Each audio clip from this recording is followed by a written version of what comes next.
बिस्मिल्लाहिर्रहमानिर्रहीम अल्लाहुम्मा सल्ली अला मुहम्मद व आले मोहम्मद। ख़बर ये है जी कि पंजाब में दिसंबर में होने वाले बल्दियाती जो इलेक्शन है वो एक दफ़ा फिर जो है वो मुलतवी कर दिए गए हैं। पंजाब के अंदर मुस्लिम लीग नवाज़ की खिड़की तोड़ जो मकबूलियत के दावे हैं उसके बावजूद ये इलेक्शन मुलतवी किए गए हैं। और ये जो दावे हैं खिड़की तोड़ मकबूलियत के, ये सिर्फ नवाज़ लीग ही की तरफ से नहीं किए जाते, बल्कि पाकिस्तान का जो इलेक्ट्रॉनिक मीडिया है उसकी अक्सरियत जो है वो भी इन खिड़की तोड़ मकबूलियत के दावों के साथ जो है वो अपनी आवाज़ में आवाज़ जो है मिलाती है। आज का वीला किसी के ऊपर होगा, बड़े अहम मालूमात इसके अंदर हैं, ये आखिर तक ज़रूर देखिएगा। पंजाब के जो बल्दियाती कवानीन हैं इनके अंदर जनाब तब्दीली करके उस तब्दीली को बुनियाद बनाकर दिसंबर में होने वाले बल्दियाती इलेक्शन को एक दफ़ा फिर जो है वो मुलतवी कर दिया गया है। इस हवाले से पंजाब गवर्नमेंट या मुस्लिम लीग नवाज़ के जो हल्के हैं वो जो मर्ज़ी जो है वो कहें, लेकिन ज़ाहिर सी बात है कि जो मुखालफिन है और वो भी तहरीक इंसाफ जैसे जो मुखालफिन है कि जिनका सोशल मीडिया का तूती बोलता है और वो जो झूठा बयानियाँ भी बना दें वो भी चल जाता है, तो ये इसके ऊपर वो क्या कुछ नहीं कहेंगे इसका अंदाज़ा जो है वो आप ख़ुद लगा सकते हैं। लेकिन यहाँ पर जो तरामीम की गई हैं बल्दियाती कवानीन के अंदर वो ख़ुद यानी हुकूमती दावों की नफ़ी करती हैं कि जनाब वो जिस तरह कहते हैं ना एक बहाना बनाकर कि जनाब उनकी करिए भाईजान वो हल्का बंदियाँ दोबारा होनी हैं, तो जब तक वो हल्का बंदियाँ ना हो उस वक्त तक इलेक्शन कैसे हो सकता है। ये सारे के हालांकि बड़ा टाइम था ना उस वक्त तक, आप बल्दियाती इलेक्शन जो है के कवानीन के अंदर जिस तरह की चाहे आप तब्दीलियाँ कर लेते, हल्का बंदियाँ करते, जो मर्जी आपका दिल था कर लेते।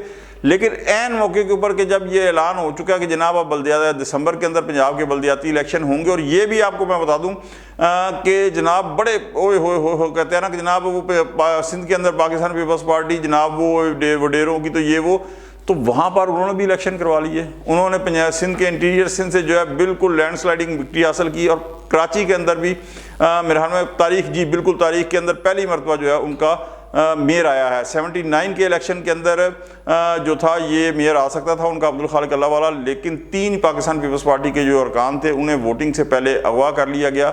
जनरल ज़िया का दौर था और मीडिया उस वक्त था ही नहीं, तो कौन पूछता था जनाब। तो उस सूरत के अंदर फिर पाकिस्तान पीपल्स पार्टी के अब्दुल खालिक अल्लाह वाला की बजाय जमात इस्लामी के अब्दुल सत्तार अफगानी जो थे वो मेयर जो है वो इलेक्ट हुए थे। तो ये पाकिस्तान का पीपल्स पार्टी का पहली दफ़ा जो है वो जो है ना वो जनाब मेयर जो है उन्होंने जो है वो इलेक्ट हुआ है। तो ये मसला इंटीरियर सिंध की मैं बात अगर करूँ तो ये ज़ाहिर है कि उन्होंने बड़ी अचीवमेंट की है। अब तरामीम क्या है कि जनाब बल्दियाती इलेक्शन जो है गैर जमाती होंगे। अच्छा, गैर जमाती इलेक्शन का जो है ना वो डोल किसने डाला है? ये जनाब सबसे पहले जिस तरह मैंने जिक्र किया कि 79 के जब इलेक्शन हुए थे ना, तो उस वक्त जनरल ज़िया साहब ने जो है ये गैर जमाती इलेक्शन का जो है ना वो एक डोल डाला था कि जनाब नहीं गैर जमाती। और क्यों डाला था? इसलिए कि पाकिस्तान पीपल्स पार्टी की जो उस वक्त वाकई जिसे कह सकते हैं ना कि खिड़की तोड़ मकबूलियत थी, तो उस मकबूलियत को जो है वो उन्होंने कहा कि जनाब अगर जमाती इलेक्शन हुए तो फिर तो पीपल्स पार्टी का कोई रास्ता रोक ही नहीं सकता, तो गैर जमाती इलेक्शन। अच्छा हुआ, लेकिन क्या कि अब अकल सिर्फ जो है वो जनरल ज़िया के या उनके मशीरों के पास ही तो नहीं थी ना, दूसरे भी अकल रखते हैं। पाकिस्तान पीपल्स पार्टी ने अवाम दोस्त के नाम से अपने पैनल उतारे और अक्सरियत जगह के ऊपर उसकी जीत गई। ये एक अलग चीज़ है कि फिर जीतने वालों को जिस तरह उन्होंने कहा कि चूँकि गैर जमाती थे तो उन्हें बाज़ ज़ात थ्रेट किया गया, तो वो थोड़ा अपनी उन्होंने पार्टी बदल ली है जो भी कहें। तो यहाँ भी ये कहा गया कि जनाब इलेक्शन गैर जमाती होंगे। इलेक्शन होने से पहले जो है जो अभी तक कवानीन में तब्दील हुए हैं, अब अगर उनमें तरमीम हो जाती है वो एक अलग चीज़ है कि इलेक्शन होने से पहले कोई बंदा अपनी पार्टी वाबस्तगी शो नहीं कर सकता। अच्छा, इससे पहले कि मैं मज़ीद बताऊं, ये इतनी अहमकाना सी बात है कि मैं एक मिसाल दे रहा हूं कि अब एक बंदा है कि असद उमर साहब हैं, मैं एक मिसाल लेता हूं, असद उमर साहब हैं, इलेक्शन लड़ते हैं, वो शो ही नहीं करते। किसको नहीं पता कि वो तहरीक इंसाफ के हैं? यानी जिस इलाके से जो बंदा इलेक्शन लड़ेगा तो उसका किसी को पता ही नहीं होगा कि इसकी पार्टी वाबस्तगी किसके साथ है। अजीब अहमकाना कौन है। चलें, लेकिन ये क्यों किया गया है? ये ऐसे नहीं किया गया, इसलिए कि जनाब वो पहले शो नहीं कर सकता, वो गैर जमाती बुनियादों पे इलेक्शन होंगे और उसके बाद जब इलेक्शन हो जाएंगे तो फिर उसके बाद जनाब 30 दिन के अंदर अंदर जो है वो कोई भी सियासी जमात जो है वो ज्वाइन कर सकता है। मतलब ये कि जनाब इलेक्शन से पहले जो है ना वो आप कराएं, उसके बाद 30 दिन के बाद गवर्नमेंट आपकी है, फेडरल गवर्नमेंट आपकी है, सूबाई गवर्नमेंट आपकी है, तो पुलिस इंतजामिया सारी आपकी है। आपकी बिल्कुल नीयत हो जी नेक होगी, हम नहीं कहते कि नीयत नेक नहीं है, लेकिन जब इस तरह के कवानीन पाकिस्तान की माजी की तारीख में बनाए गए हैं तो वो इसीलिए बनाए गए हैं कि उसके बाद जनाब 30 दिन के अंदर अंदर कहीं से अगर आपको कोई रौला है कि भाईजान इधर से आपका नाज़म या मेयर नहीं आएगा, तो वहाँ से बंदे इधर से उधर ये सारा 1 2 का 4 जो है वो हो सके। लेकिन ये सब कुछ इस बुनियाद पे बहरहाल यानी इलेक्शन मुलतवी भी हुए हैं हल्का बंदियों की बेस के ऊपर, और ये फिर ये इस तरह के कवानीन जो हैं वो लाए गए हैं। ये कवानीन बज़ाते खुद जो है मकसद जिस तरह मैंने कहा ना कि उन खिड़की तोड़ मकबूलियत के दावों की जो है ना आज खुद जो है वो नफ़ी करते हैं। अच्छा, फिर एक और चीज़ आप देखें कि मुस्लिम लीग नवाज़ जो है अब ये मकसद खुद अगर आप तारीख़ उठा के देखें तो जनाब ठीक 40 साल और चंद माह पहले आप गैर जमाती इलेक्शन की जिस तरह कहते हैं वो पैदावार है, इसलिए कि 85 के अंदर जब इलेक्शन हुए थे जनरल ज़िया साहब के दौर के अंदर, तो वो भी गैर जमाती हुए थे। डर सिर्फ उस वक्त भी पाकिस्तान पीपल्स पार्टी का था। अच्छा, गैर जमाती इलेक्शन हुए थे तो उस वक्त जनाब इलेक्शन होने के बाद उन असम्बलियों से जो आई थी वो पार्लियामेंट बनी थी, तो वहाँ से जनाब एक जमात जो थी वो मुस्लिम लीग नून जो थी, मुस्लिम लीग नून तो खैर नहीं थी उस वक्त, मुस्लिम लीग बनाई गई थी, और मोहम्मद खान जुनेजो को जनरल ज़िया साहब ने वज़ीर आज़म नामज़द किया था, और उन्हें जो है वो ज़ाहिर है कि एक जो मुस्लिम लीग बनी थी उनके अरकान ने वोट दिए थे।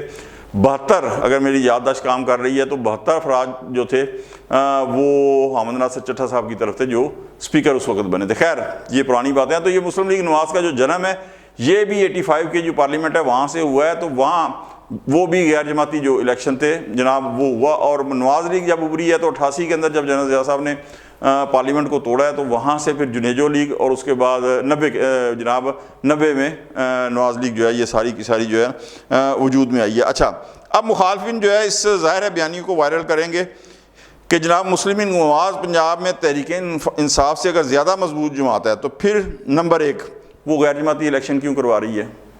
अगर वो जमात है मजबूत है, उसकी मकबूलियत है, तो गैर जमाती इलेक्शन जो है वो क्यों करा रही है? नंबर 2, अपने मतलब की कानून साजी करने के बावजूद उन्हें इस बात का यकीन क्यों नहीं है कि जनाब वो जीत जाएंगे और पॉपुलर हैं? ये 2 क्वेश्चन तो बिल्कुल वैलिड हैं, और इस बेखिलाफ़ क्या हर वो बंदा जिसे थोड़ी सी सियासी समझ बूझ है जनाब वो बिल्कुल करेगा।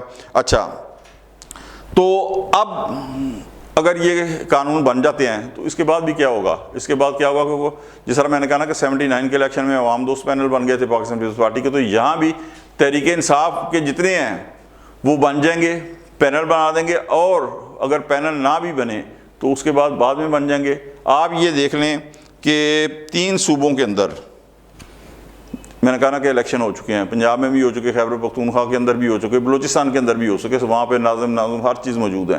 प्रॉब्लम ये आ रही है कि सिर्फ अपनी मकबूलियत के ऊपर भरोसा नहीं है। सेकेंडली शक ये पड़ता है थोड़ा सा कि भाईजान अगर कोई मकसद मुखालिफ है, जिस तरह तहरीक इंसाफ ही ज़ाहिर मुखालिफ है, पीपल्स पार्टी का तो वजूद पंजाब के अंदर है ही नहीं, तो अगर लाहौर के अंदर उनका मेयर आ गया तो फिर वो 36 का जो आंकड़ा चलना है वो उसका क्या होगा? पावर तो जो है वो होनी चाहिए हमारे हाथ में। तो ये सारे का सारा चक्कर है एक पावर का। और सेकेंडली उस बयानी कि अगर बल्दियाती इलेक्शन के अंदर मुस्लिम लीग नवाज़ को शिकस्त हो गई तो फिर भाईजान वो जो फॉर्म 45 और फॉर्म 47 वाली कहानियाँ ना जो तहरीक इंसाफ का जो बयानी है वो उस बयानी को जो है वो बड़ी तकवीत मिलेगी और फिर उसे जुटलाना बड़ा मुश्किल हो जाएगा।